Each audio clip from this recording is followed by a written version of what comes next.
Again the Israelites did evil in the eyes of the Lord. So the Lord delivered them into the hands of the Philistines for 40 years. A certain man of Zorah named Manoah, from the clan of the Danites, had a wife who was childless, unable to give birth. The angel of the Lord appeared to her and said, "You are barren and childless, but you're going to become pregnant and give birth to a son. Now, see to it that you drink no wine or other fermented drink, and that you do not eat anything unclean. You will become pregnant and have a son, whose head is never to be touched by a razor, because the boy is to be a Nazirite, dedicated to God from the womb. He will begin to deliver Israel from the hands of the Philistines." Then the woman went to her husband and told him, A man of God came to me. He looked like an angel of God, very awesome. I didn't ask him where he came from, and he didn't tell me his name.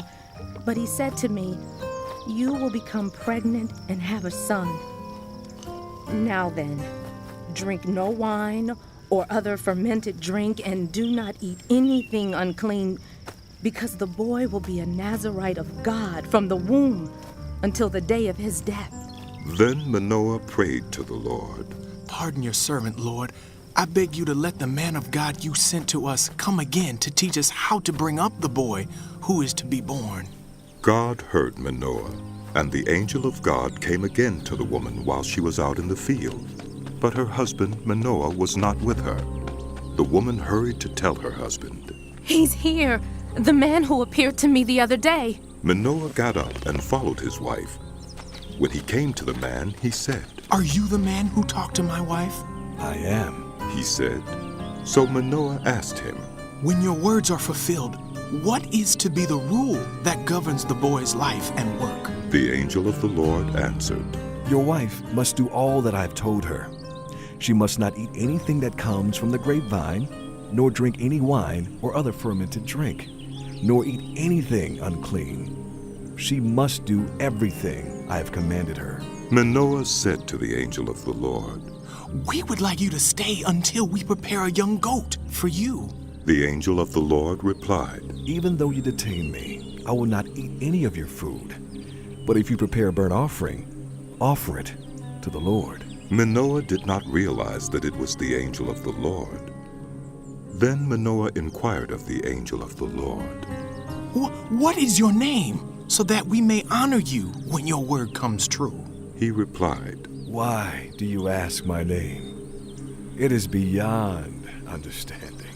Then Manoah took a young goat, together with the grain offering, and sacrificed it on a rock to the Lord. And the Lord did an amazing thing while Manoah and his wife watched. As the flame blazed up from the altar toward heaven, the angel of the Lord ascended in the flame. Seeing this, Manoah and his wife fell with their faces to the ground. When the angel of the Lord did not show himself again to Manoah and his wife, Manoah realized that it was the angel of the Lord. "We are doomed to die," he said to his wife. "We have seen God." But his wife answered, If the Lord had meant to kill us, he would not have accepted a burnt offering and grain offering from our hands, nor shown us all these things, or now told us this. The woman gave birth to a boy and named him Samson. He grew, and the Lord blessed him. And the Spirit of the Lord began to stir him while he was in Mahaneh Dan, between Zorah and Eshtaol.